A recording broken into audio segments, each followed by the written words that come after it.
I am hilarious and you will quote everything I say.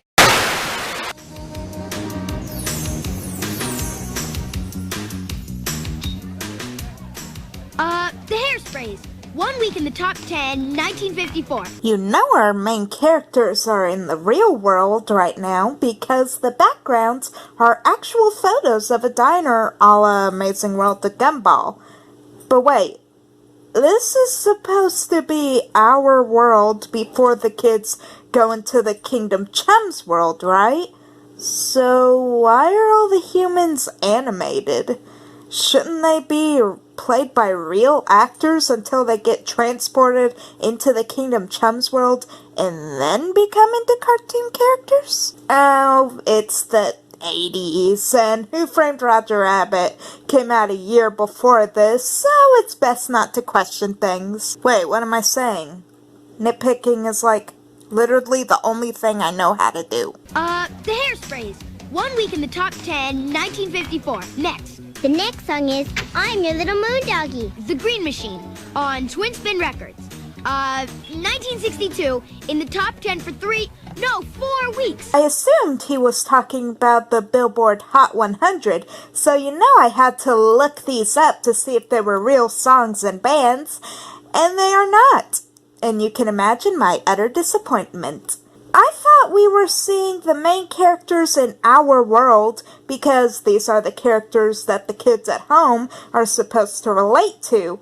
But is this not supposed to be our world since they have different Billboard Hot 100 songs and bands than us? Is that why these kids aren't played by real actors? Is this an alternate dimension? Unbelievable! Oh, that's gonna be his catchphrase that he's gonna say throughout the whole movie. And it's gonna get really annoying, isn't it? Yeah, we just heard it once and I'm already annoyed. It's okay, we're used to being annoyed by the sound of your voice. Oh, ha ha ha! You do, Petey. Dude, the knife and fork are the length of her head. Oh. Hey, I know of something fun we can do for our 10th anniversary. Let's all try to say "oh" without opening our mouths just like Petey Boy here did. I'll start.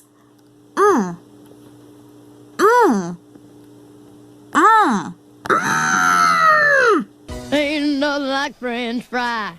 Soggy old time. Now, what the heck is a parody of a song like that doing here in my Christian family content?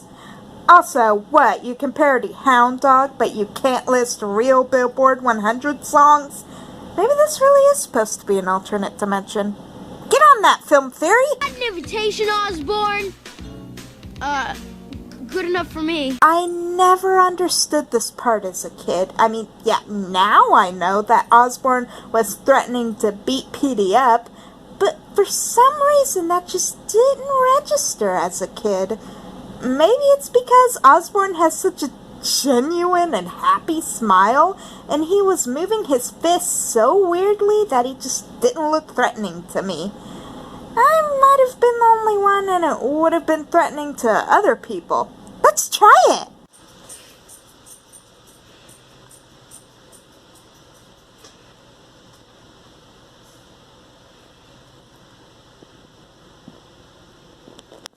Good enough for me.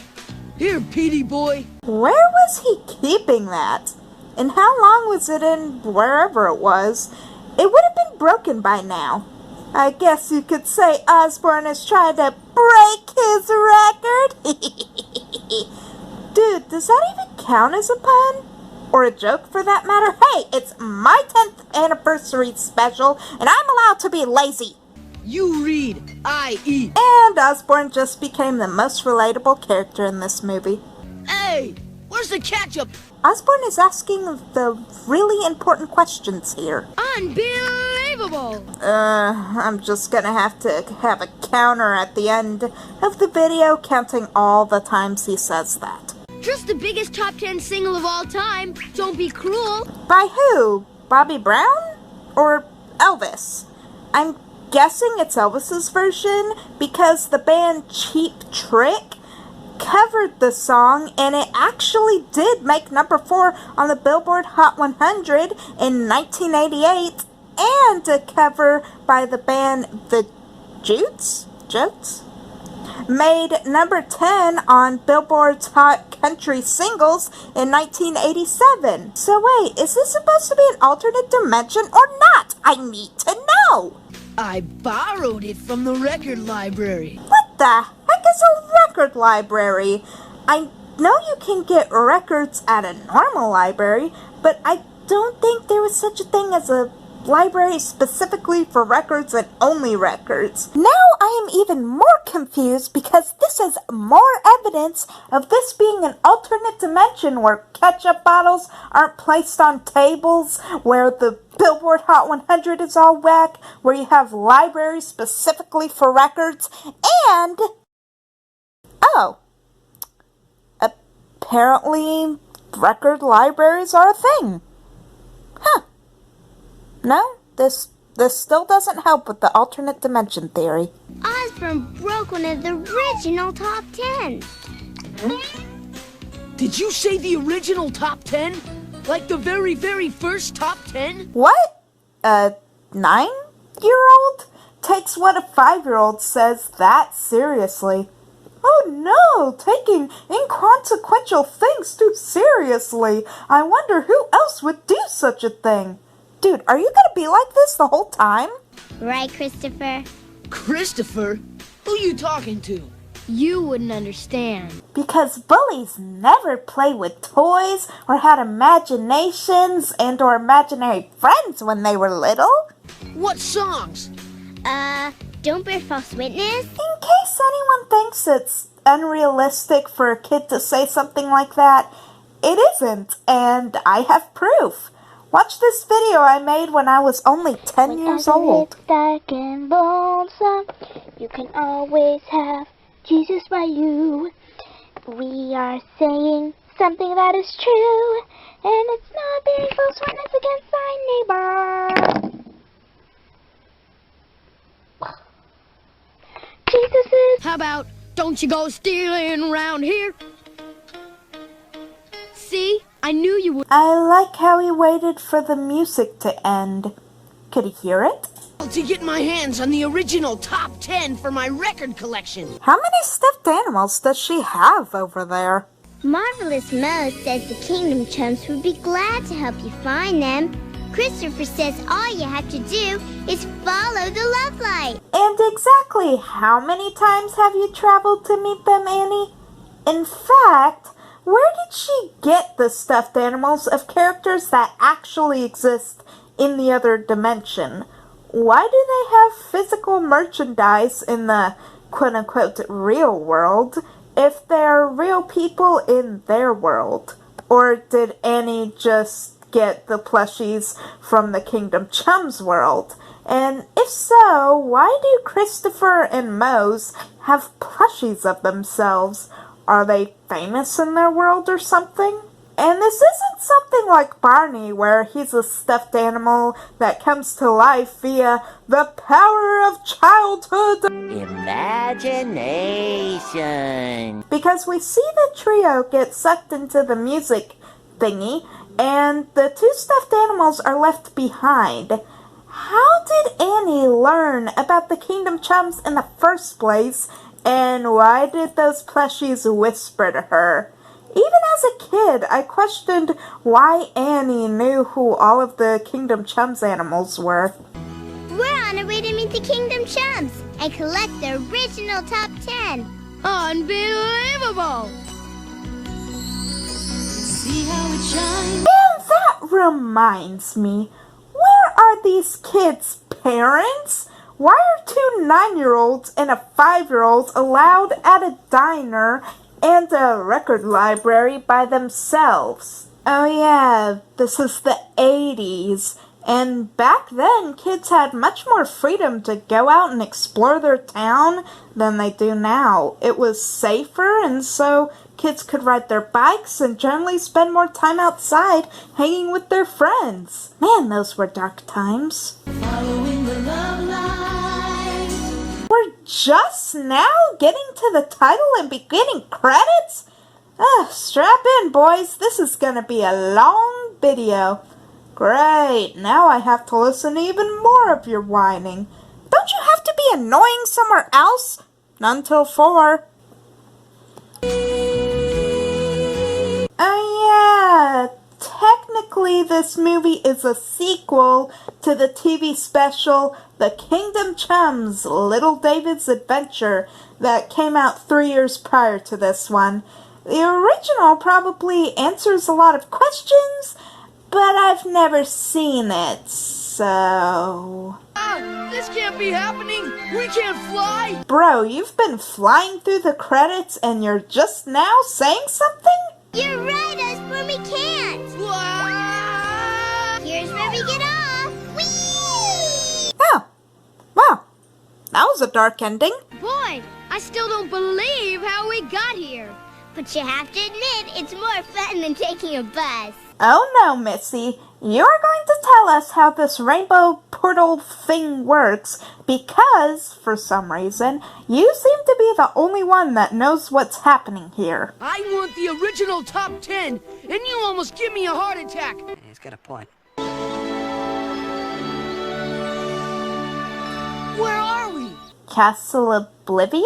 I'd like you to meet my best friend, Christopher, the Lion of Love. Is that a reference to how lions can mate up to 100 times a day? The Kingdom Chums are special animals. Animals born with the great stories witnessed by their ancestors long ago in the days of the Bible. Okay.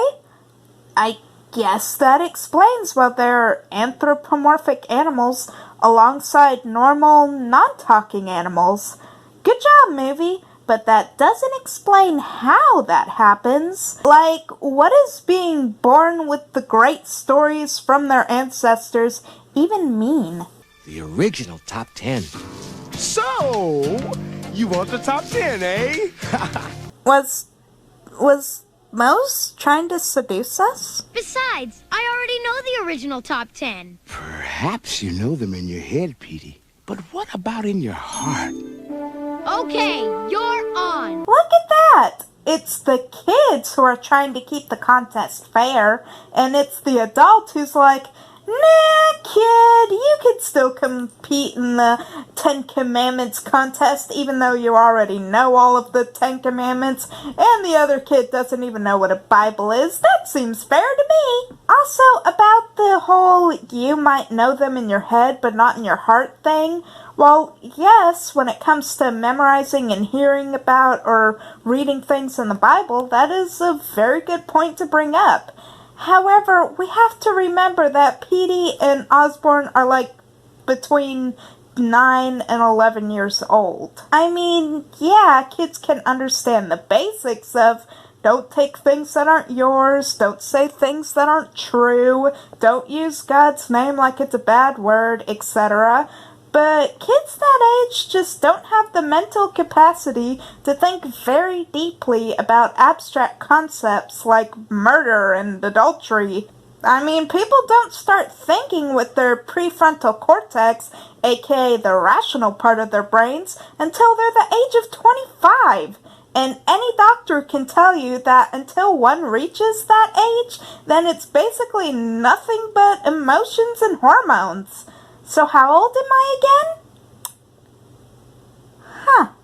Speaking of that one little commandment, they're just going to brush over it and not really go into detail, right? Right? Everyone knows you've seen this before. You are a killer of all things that bring me joy. One side is for Osborne, the other for Petey. As a kid, the inside of that bag reminded me of a long package of fudge stripes. You know, those light brown cookies with fudge on the back and stripes in the front by Keebler. Does that say something about me? That probably says something about me. Also, if Petey and Osborne both get only one side, that means Mose is expecting this contest to end in a tie since both sides only have room for 5 each. Stupid omniscient tiger saying spoilers. Look straight ahead to a bright tomorrow, not to the left or right. There's nothing there. I wanted to know what this line was keeping from me at the left and the right. I'm talking about don't covet. Don't covet? Covet means you envy what the other kids possess. Oh, well, now all the kids know what coveting means. Nice song. Short, sweet, and to the point. If you covet what they own, you'll never find success. And then you have people that think coveting means being inspired by what other people have and just jealous enough to try and work hard so you can be successful like other people and the like. Which, no, just, no. Older brother's got a chrome on all the doors. Your pals all have computers. You wishing they were yours. Well, this movie didn't age well, because who in the world would rather have a car than a computer? The grass looks greener in your neighbor's yard. It might seem sunny and be raining hard. That's just deep, bro. That's deep. It might seem sunny and be raining hard. The grass looks greener, but before you choose, you don't know So, how was the bear reaching into the stump without getting stung? Come on, people, this mystery has been going on for 31 years now. Wake up, shake up, be glad for what you got. Wake up, shake up, be glad for what you got. Number 10. It's a good thing my parents weren't the kind that see something like this and goes, "Oh no, magic, this movie is the devil!" You guessed what the song meant, Petey. Be glad for what you got. That's not really guess as much as just repeating what the song says. How about that, Osborne? And I'm just warming up. Well, you better get hot, Petey. This means war. What's the face for, Mose? Remember, you're the one who started this competitiveness. Now always follow the love light, and it will keep you on the path. Osborne! What are you screaming for? Mose just said to go that way. Unless you don't trust Mose, which I kind of don't blame you. Huh? I must be dreaming. Out of all the things you've seen today so far, why is falling out of an elevator the one that makes you think you're dreaming? One of them must be the way to top 10 number 9. It's that one! No, what makes you think that? Come on, she's only 5. I'm getting real tired of this bit. Looks like someone broke it. I didn't break nothing. Yet. See, now that was threatening. What do we do now?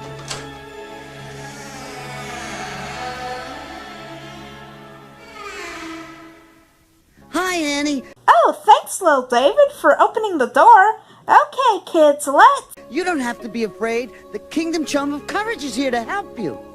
Dude, why did you close the door? It was open. To find the door to your way out, listen to what I'm singing about. What a freaking tease. Lies will always circulate. You should not exaggerate. Exaggerating isn't lying? Well, I guess it depends on what your intentions are. The only way exaggerating could be considered lying is if your intention is to deceive someone and fog up the truth. For example, if you inflame the number of crimes committed by a certain group of people because you want people to hate that group of people even more. But exaggerating in and of itself isn't lying.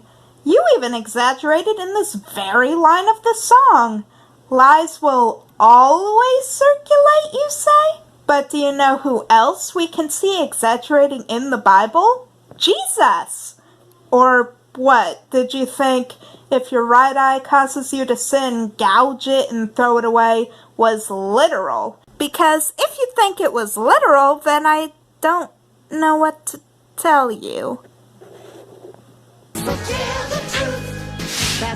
Can you imagine the poor kids watching this that haven't heard of the George Washington cherry tree story, and they just see a guy that chopped down a tree with red circles on it?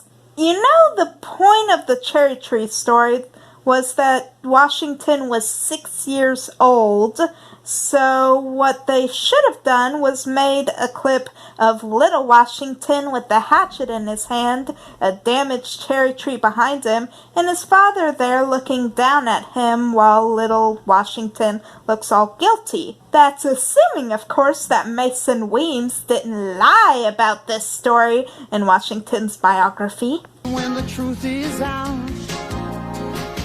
all her friends see red. Her busy tongue gets her in trouble. She's left alone instead. I cannot tell you how distressing this was as a kid to not see this girl's story have a happy ending. I mean, yeah, I know that was the point, but come on, look at how sad she is. So tell the truth. That's the only way, yeah. Tell the truth. That's the only way, you got to tell the truth. Little David is laying on the guilt-tripping hardcore. Yeesh. You know, sometimes it takes a lot of courage to tell the truth. All right, I did it. This is the way out. I broke the door. I did it! I broke the plate! Understanding a commandment comes from the mind, Petey. You feeling okay there, little David? The only thing I want is that. No, Osborne, you haven't earned it. You can't take it. Well, this is the first time that the record has just been lying out in the open. The other two were different objects that got turned into the records magically. I wonder why... Let me try to be specific if you want to feel like a